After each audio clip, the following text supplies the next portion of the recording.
प्रावधानों पर आया सुप्रीम फैसला। सुप्रीम कोर्ट ने केंद्र के प्रावधानों को रखा बरकरार। फैसले के बाद जम्मू कश्मीर में सियासी हलचल तेज।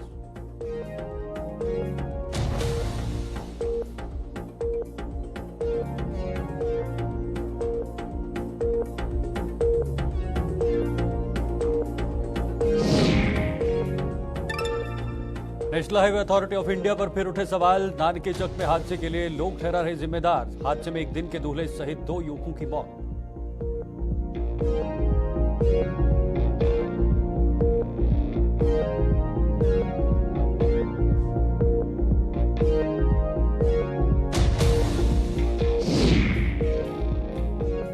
कर्ज मुक्ति के नाम पर चल रहे गोरख धंधे की जांच तेज। साइबर कैफे पर कार्रवाई कर चुकी है कठुआ पुलिस। लोगों से पंजीकरण के नाम पर लिया जा रहा था डेटा।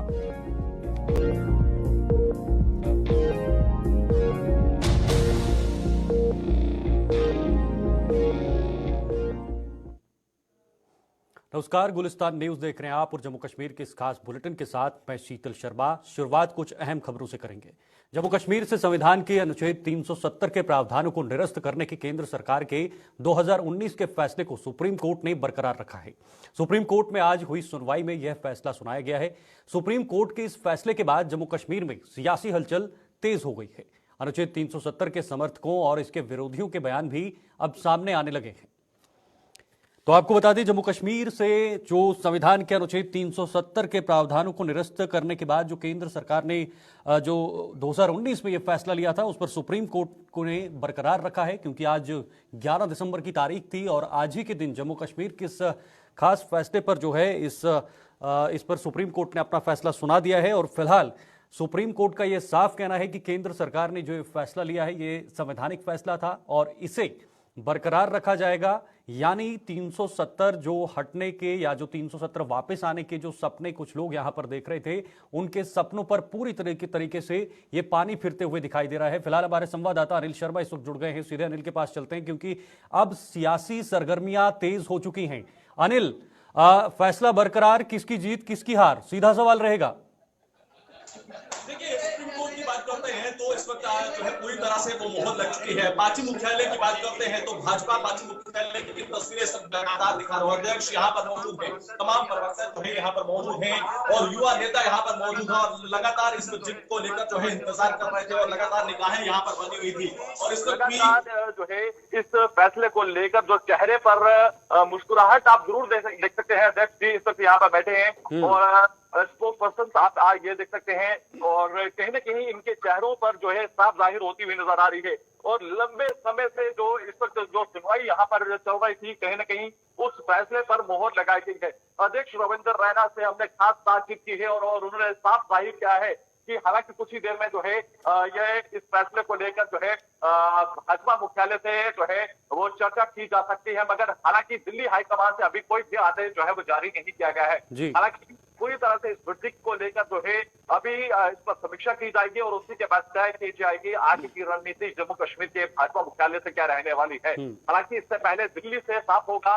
कि हाईकमान क्या आदेश जारी करता है। मगर जम्मू की बात करते हैं तो जम्मू में सेलिब्रेशन शुरू हो चुका है। अशोक गुप्ता की बात करते हैं तो उनकी तरफ से सेलिब्रेशन जो है वो जम्मू में शुरू कर दिया गया है। मिठाइयां बांटी जा रही है, जश्न मनाया जा रहा है। और इस फैसले को लेकर जो है सर्वोच्च न्यायालय की बात करते हैं तो उन्होंने साफ आज जम्मू कश्मीर को लेकर जो है उस पर मोहर लगाई है और मोहर लगाने के बाद जो तमाम पिटीशन वहां पर पहुंचे थे उनके चेहरों पर वो उदासी जरूर देखने को मिली है। जम्मू मुख्यालय की बात करते हैं तो कहीं ना कहीं वो चेहरे हालांकि संतुष्ट नहीं है। हालांकि हाईकमान का क्या बिल्कुल अनिल, मैं उसी के संबंध में आपसे सवाल करना चाहता था कि कुछ चेहरे जरूर आज हंसी खुशी जो है उनके चेहरों पर देखने को मिल रही है, लेकिन कुछ ऐसे चेहरे भी हैं जो परेशान हैं, यानी जो याचिकाकर्ता थे या जिन्हें उम्मीद थी कि सुप्रीम कोर्ट उनके हक में फैसला करेगी।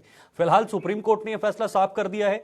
अभी क्या स्थिति है, क्या लगता है आपको, क्या संतुष्ट हैं वो लोग सुप्रीम कोर्ट से, इस सुप्रीम फैसले से? देखिए, ये साफ कहा गया था कि जो सुप्रीम कोर्ट का जो न्यायालय का फैसला होगा वो सर्वोच्च होगा। हालांकि अब ये देखना होगा कि क्या कुछ प्रतिक्रियाएं देखने को मिलती हैं, क्या कुछ अब तर्क रखे जाते हैं, ये देखना होगा। और आगे की क्या कुछ रणनीति जो है, जो तमाम याचिकाकर्ता थे, क्या वो आगे की प्रक्रिया किस तरह से रखने वाले हैं। मगर ये कहीं ना कहीं आज सुप्रीम कोर्ट ने जम्मू कश्मीर को लेकर अनुच्छेद 370 को लेकर पूरी तरह से मोहर लगा दी है। आप ये देख सकते हैं ये जो इस वक्त कहीं ना कहीं सुबह 7 बजे से ही यहाँ पर एक पूरी तरह से वॉर रूम, हम जिसे कह सकते हैं वॉर रूम तैयार किया गया था। यहाँ पर अध्यक्ष, तमाम प्रवक्ता यहाँ पर पूरी तरह से सुप्रीम कोर्ट की हर एक वो बात को, हर एक चीज को, पल पल की हर एक पॉइंट को जो है वो सुनते हुए नजर आ रहे थे। कहीं ना कहीं आप इस वॉर रूम की बात करते हैं, लगातार इस वॉर रूम की तस्वीरें भी हमने आपको दिखाई हैं। चिंता जरूर थी कि क्या फैसला आएगा, मगर वहीं पर पार्टी मुख्यालय की बात करते हैं तो इस वॉर रूम की एक बार मैं फिर से तस्वीरें दिखा दूं। लगातार वो टीवी ऑन है, वो स्क्रीनें ऑन है। क्या कुछ पूरी तरह से प्रक्रिया रहने वाली है, ये आप देख सकते हैं। अध्यक्ष यहाँ पर मौजूद हैं और तमाम चेहरे यहाँ पर पूरी तरह से लगातार बरकरार है। जम्मू कश्मीर की बात करते हैं, पार्टी मुख्यालय के अंदर लगातार तस्वीरें जो है इस वक्त दिखा रहे हैं। तो कहीं ना कहीं ये साफ जाहिर है, अब इस जो लंबी जो लड़ाई देखने को मिल रही थी, लंबा फैसला जो था वो कहीं ना कहीं आज वो साफ हो चुका है, उस पर मोहर लग चुकी है। अब ये कहीं ना कहीं राज्य के दर्जे की बहाली की बात करते हैं या फिर चुनावों को लेकर भी सुप्रीम कोर्ट की अनिल, इसमें एक और महत्वपूर्ण बात पूछना चाहूंगा। जिस तरह से सुप्रीम कोर्ट ने कहा है कि यहां पर जो फैसला सरकार द्वारा लिया गया था वो बरकरार रहेगा, यानी ये संवैधानिक रूप से लिया गया फैसला है, लेकिन दूसरी तरफ सुप्रीम कोर्ट ने कुछ महत्वपूर्ण बातें सामने रखी हैं, यानी कुछ डेडलाइंस भी सामने रखी हैं कि आप सितंबर 2024 तक जो है वो विधानसभा चुनाव करवाएं और जल्द से जल्द राज्य का दर्जा जो है उसे भी बहाल कर दिया जाए। तो क्या लगता है आने वाले समय में किस दिशा में ये जो डेडलाइन यहां पर रखी गई है, किस दिशा में जाएगा? क्या इस पर भी यहां पर केंद्र सरकार फैसला ले सकती है? देखिए, ये इसको लेकर जो है केंद्र सरकार जो है हस्तक्षेप करेगी और उसके बाद क्या कुछ निर्णय रहेगा ये तय करना होगा। और कहीं ना कहीं केंद्र सरकार इस फैसले को किस तरह से देखती है और उसके बाद दिल्ली हाईकमान से क्या कुछ आदेश जारी किए जाते हैं, क्या कुछ मुखातिब होते हैं या मीडिया से मुखातिब होते हैं या पत्रकारों को संबोधित किया जाता है, ये देखने वाला प्रक्रिया रहने वाली है। और लगातार अब भाजपा मुख्यालय में तमाम वो खेमा धीरे धीरे यहाँ पर बढ़ता हुआ नजर आ रहा है। क्या कुछ होने वाला है ये अभी तय नहीं है, रणनीति साफ नहीं है। दिल्ली हाईकमान से क्या कुछ आदेश जारी किए जाएंगे और जो सुप्रीम कोर्ट का फैसला सुनाया गया है वो अब साफ हो चुका है, तमाम वो चेहरे। इससे पहले आपको एक चीज और बताना चाहूंगे, यहाँ पर ये बताया जा रहा था कि चाहे वो महबूबा मुफ्ती हो, उमर अब्दुल्ला हो, कि उन्हें हाउस अरेस्ट किया गया है और उसी चीज को लेफ्टिनेंट गवर्नर ने ये साफ कर दिया, इसे निर्धारित कर दिया कि कहीं ना कहीं ये जो बयान दिए जा रहे हैं, बंद की बातें की जा रही हैं, वो बिल्कुल भी जो है यहाँ पर जो किसी भी व्यक्ति को यहाँ पर हाउस अरेस्ट नहीं किया गया है। तो कहीं ना कहीं कुछ तरह की इस तरह के तर्क रखे जा रहे थे, कुछ इस तरह की बातें कही जा रही थी, जिस पर लेफ्टिनेंट गवर्नर मनोज सिन्हा ने साफ कर दिया। अब जम्मू कश्मीर की बात करते हैं तो जम्मू कश्मीर में हाईकमान जो है भाजपा की क्या कुछ रणनीति तय करेगी, क्या कुछ प्रक्रिया रहेगी, वो अब धीरे धीरे साफ होती हुई कुछ ही समय में नजर आएगी। मगर दिल्ली हाईकमान से क्या कुछ आदेश आते हैं, क्या कुछ प्रक्रियाएं आती हैं, क्या कुछ रखा जाता है, मगर लगातार सुप्रीम कोर्ट हो या फिर जम्मू की बात करते हैं तो जम्मू कश्मीर में सेलिब्रेशन। और कुछ ही देर में आपको बता दूं कि बजरंग दल भी इस पूरी तरह से इसको लेकर जो है वो जश्न मनाता हुआ नजर आएगा। ठीक है निखिल, बहुत बहुत शुक्रिया आपका तमाम जानकारी साझा करने के लिए। और ये खासतौर पर आज का जो दिन है वो काफी ज्यादा महत्वपूर्ण दिन है, क्योंकि आज सुप्रीम कोर्ट ने जम्मू कश्मीर में धारा 370 को लेकर एक बहुत बड़ा फैसला सुनाया है। सुप्रीम कोर्ट ने यह साफ कर दिया है कि सरकार का फैसला बिल्कुल सटीक फैसला है और ये बरकरार रहेगा, आने वाले समय में भी ये फैसला जो है वो पूरी तरह से बरकरार रहेगा। आगे बढ़ते हैं। साबा में जम्मू पठानकोट हाईवे पर नानके चक इलाके में बीती रात पेश आए सड़क हादसे के लिए फिर से national highway authority of India को जिम्मेदार ठहराया जा रहा है। नानके चक में हाईवे पर जहां यह सड़क हादसा पेश आया वहां पहले भी कई दुर्घटनाएं हो चुकी हैं, लेकिन इसके बावजूद करीब 150 से 200 मीटर सिंगल रोड को दो तरफा यातायात के लायक बनाने के लिए कोई कदम नहीं उठाया गया है। इस हादसे में 2 युवकों की दर्दनाक मौत हो गई है, जिसकी शनिवार को ही शादी हुई थी और रविवार यानी बीती रात उसकी शादी की रिसेप्शन थी। दूल्हा अपने दोस्त के साथ अपनी पत्नी को ब्यूटी पार्लर से वापस लाने के लिए जा रहा था कि नानके चक में एक ट्राला उनकी गाड़ी पर पलट गया और दोनों की मौके पर ही दर्दनाक मौत हो गई।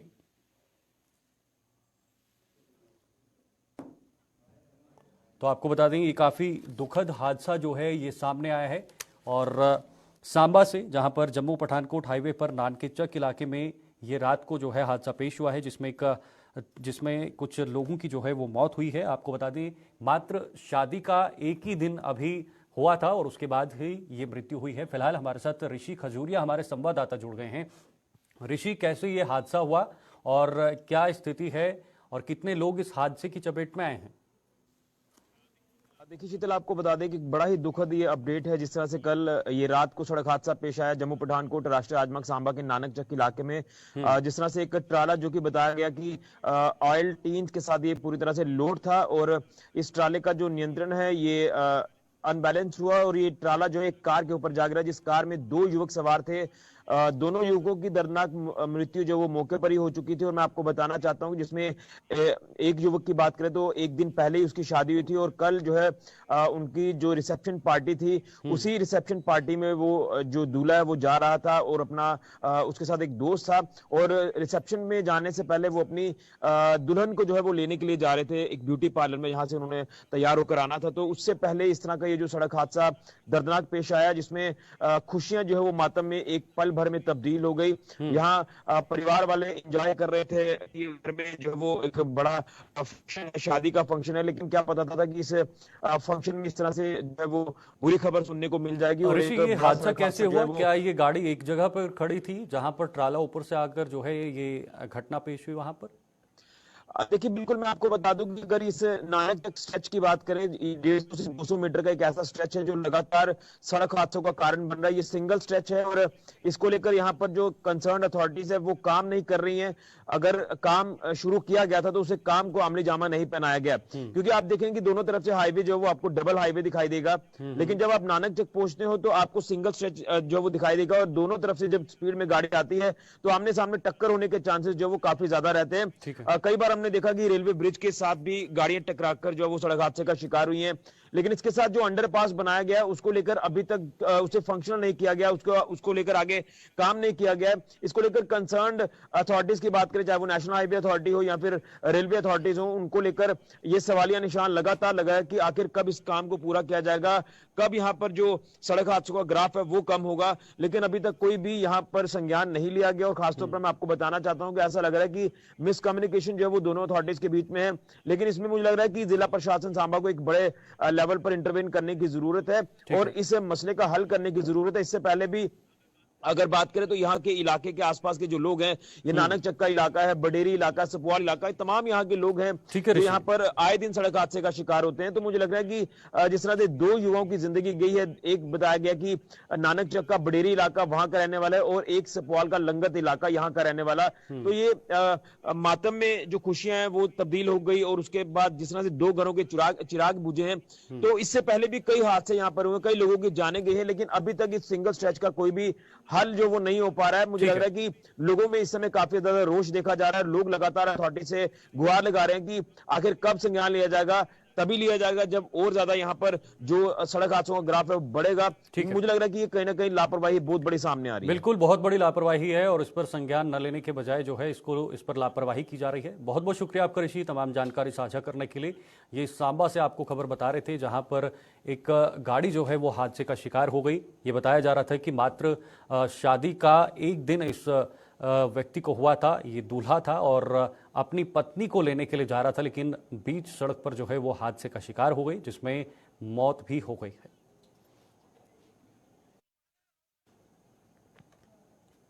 कठुआ पुलिस कर्ज मुक्ति के नाम पर चलाए जा रहे गोरख धंधे की जांच में जुटी हुई है। इस मामले में पुलिस ने एक साइबर कैफे पर कार्रवाई कर करीब आधा दर्जन लोगों को गिरफ्तार भी किया है। हटली मोड़ के साथ सटे इस साइबर कैफे में कर्ज माफी के लिए लोगों का पंजीकरण करने के लिए उनसे डाटा एकत्रित किया जा रहा था। इस खबर पर अपडेट लेंगे, लेकिन पहले आपको बताएंगे कि आजकल जो साइबर क्राइम है वो चरम पर है। लगातार साइबर क्राइम की जो घटनाएं हैं वो बढ़ रही हैं और इसी तरह का एक मामला जो है वो कठुआ से सामने आया है। आपको बताना चाहेंगे कि कठुआ पुलिस कर्ज मुक्ति के नाम पर जो है वो गोरख धंधे की जांच में जुटी हुई है और इसी मामले में एक साइबर कैफे का ये पूरा मामला है जहां पर कार्रवाई कर लगभग आधा दर्जन लोगों को इस मामले में गिरफ्तार किया है। और इसमें ये कहीं ना कहीं लोगों से जो डेटा है वो एकत्रित किया जा रहा था, उनका डेटा इकट्ठा किया जाता था और इसी मामले में ये कार्रवाई की गई है।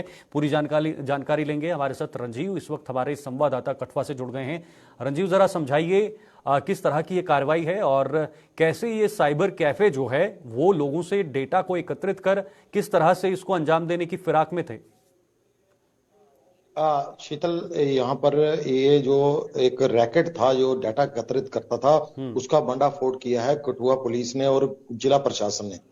कल दोपहर को जब हटली मोड़ इलाका है, कठुआ का औद्योगिक क्षेत्र है, उस इलाके में वहां पर एक साइबर कैफे चलाने वाला जो संचालक था, उसकी तरफ से लोगों को ये मैसेज दिया गया कि कर्ज मुक्ति जो आपकी होनी है उसके लिए पंजीकरण करना पड़ेगा पहले, फिर आपके जो आपके जितने भी कर्ज है उनसे उनको माफी होगी। इसको लेकर जैसे ही ये खबर आग की तरह लोगों में फैली तो लोग कर्ज माफी को लेकर लोग वहां पर साइबर कैफे में एकत्रित हो गए और उसमें उनको बताया गया, शीतल, की आपको अपना आधार कार्ड और अपना रजिस्टर्ड मोबाइल नंबर जो है वो उनको देना पड़ेगा, उसको रजिस्टर करवाना पड़ेगा। इस बात की खबर सुनते ही हजारों की संख्या में लोग वहां पर एकत्रित हो गए, सड़क पर जाम लग गया। इसकी सूचना जैसे ही दोपहर बाद शाम को जिला प्रशासन को मिली और डीसी कठुआ रोहित मिन्हास ने खुद वहां पर इसका जैसे संज्ञान उनको हुआ तो वह खुद मौके पर पहुंचे और वहां पर आकर उन्होंने देखा, जब जांच की तो पता चला कि जो साइबर कैफे का संचालक है उसने एक एनजीओ बना रखी है और उसने कहा कि हमारी एक एनजीओ है और एक शाहनवाज चौधरी नाम का कोई व्यक्ति है, उसने उनको बकायदा एक अथॉरिटी लेटर दिया कि कर्ज मुक्ति के नाम का, और वहां पर लोगों का जो डाटा है, आधार कार्ड और मोबाइल नंबर, उसका पंजीकरण किया जाए। ठीक है। उसी को लेकर वह लोग लगे हुए थे।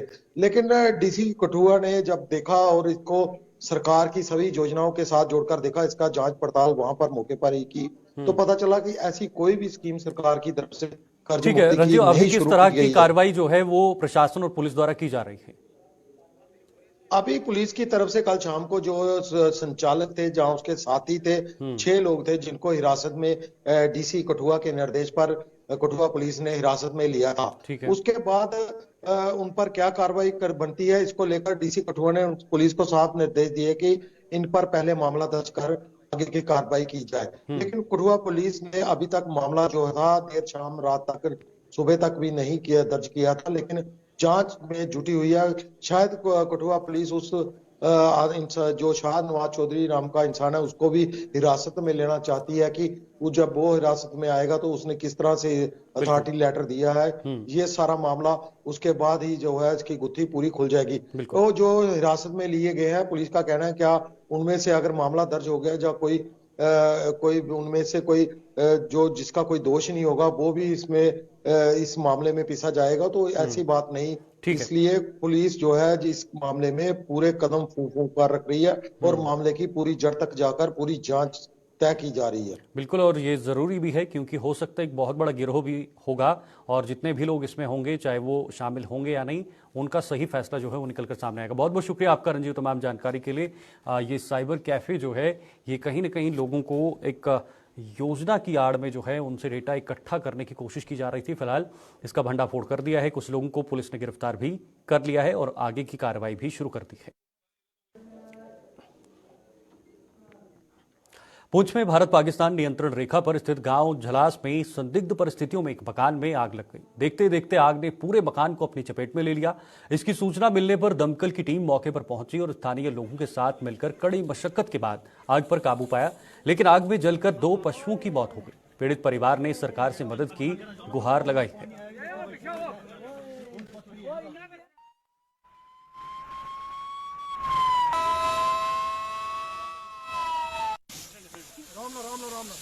देखो स्लिप लो ना, अपना बचाओ।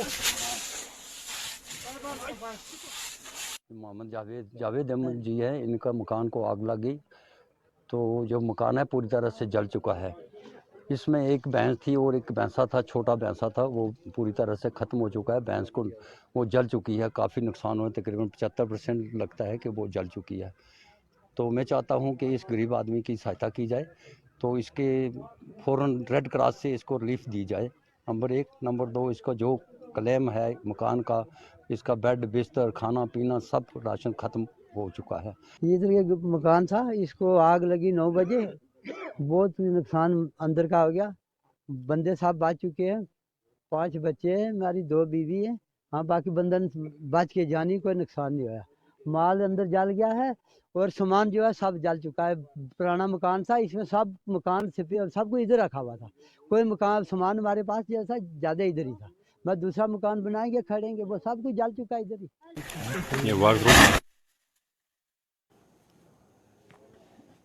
बढ़ते आगे, दो पहिया वाहन चालकों के लिए हेलमेट कितनी जरूरी है, इसका जीता जागता सबूत आज जम्मू के ब्रिगेडियर राजेंद्र सिंह चौक के नजदीक देखने को मिला।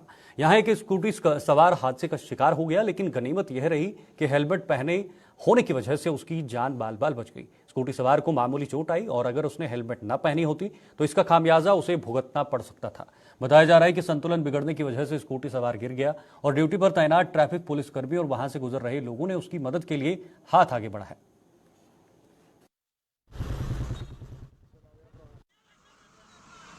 ये मतलब स्लिप हुई है। कहाँ पर? यहीं पे, लेकिन ये हेलमेट की वजह से बचे हैं। अगर हेलमेट नहीं डाली होती इन्होंने तो इनको हेड इंजरी आनी थी। देखो हेलमेट की वजह से बचा थे। ये इन्होंने हेलमेट पहनी थी तो गिरा नीचे, तो हेलमेट की वजह से बच गया। इसीलिए हम बार बार कहते हैं कि विदाउट हेलमेट कोई भी मतलब गाड़ी मोटरसाइकिल पे नहीं बैठेगा। अगर हेलमेट है तो उसका सर बच गया, बिल्कुल सेफ है बंदा। हेलमेट टूट गई लेकिन बंदा सेफ है। नहीं, अब ये लोगों का काम है समझना या ना समझना, ये तो लोगों हमारा काम है समझाना लोगों को। अगर लोग हेलमेट पहन के चलेंगे तो मेरे ख्याल में बहुत कम कैजुअलिटी हो जाएगी। अब इन्होंने हेलमेट पहना था जिसकी वजह से शीशा टूट गया है, लेकिन इसका सर बच गया है, इसलिए मतलब कैजुअलिटी से बच गया है। इसके हम यही बार बार ये तमाम लोगों से यही गुजारिश करते हैं कि हेलमेट हमेशा पहन के चले करो, चाहे वो बूढ़ा हो, चाहे जवान हो, चाहे बच्चा हो। हेलमेट ही सब कारण जो है हेलमेट ही बचाव है। जो हेलमेट नहीं पहनेगा तो अगर इसको हेलमेट नहीं पहनी होती तो मान लो कि बहुत बड़ा मुश्किल हो जाता है इसका बचना।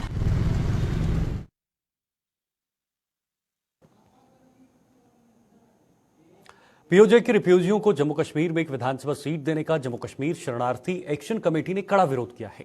जम्मू के गाड़ीगढ़ इलाके में शरणार्थी एक्शन कमेटी ने प्रदर्शन कर सरकार के प्रति अपना विरोध दर्ज कराया है। प्रदर्शन की अगुवाई कर रहे कमेटी के अध्यक्ष गुरुदेव सिंह ने सरकार के इस फैसले की निंदा करते हुए संसदीय समिति की रिपोर्ट को लागू करने की मांग की है।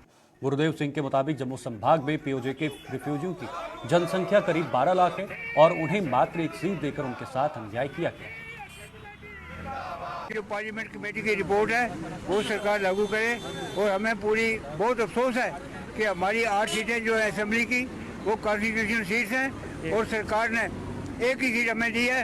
हम इसका पुरजोर मजम्मत करते हैं और सरकार से अपील करते हैं कि अपनी गलती को सुधार के हमारी जितनी सीटें कॉन्स्टिट्यूशनल बनती हैं, हमारी 10 से 12 लाख आबादी है जम्मू रीजन में, लेकिन अफसोस की बात है कि हमको एक ही सीट है। हम इसकी सख्त मजम्मत करते हैं और पूरे जो शरणार्थी कम्युनिटी है हमारी कठुआ से लेकर पुंछ तक सबके लोगों के मनों में बहुत बड़ा अफसोस है और हम इसकी रिजेंटमेंट करते हैं शब्दों के साथ और सरकार से अपील करते हैं कि पार्लियामेंट कमेटी की जो रिपोर्ट है उसको वो लागू करें, वरना शरणार्थी लोग जो हैं वो मजबूर हो जाएंगे रोड पे आने के लिए कठुआ से एक पुंछ तक और सरकारों को संभालना जो है वो बहुत बड़ा मुश्किल हो जाएगा।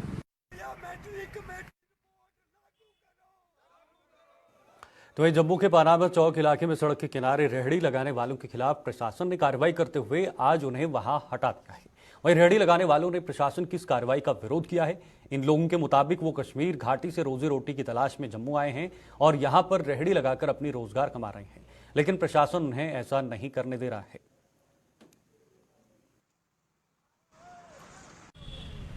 सर ये लगाने नहीं देते हमें रेहड़ी। कहाँ पर? सर यहाँ पे पलामा चौक में। क्यों, क्या हुआ? सर हम भी काम करने आए हैं सर, कश्मीर से आए हैं सर, ये लगाने नहीं देते रेहड़ी सर। तो क्या भगा रहे हैं सबको? जी सर भगा रहे हैं यहाँ से। क्या कहना चाहेंगे? सर हम कहना चाहते हैं यही तो, हमें लगाने दो रेहड़ी, हम भी वहाँ से खाने के लिए आए हैं, फैमिली को लेके आए हैं सर यहाँ पे।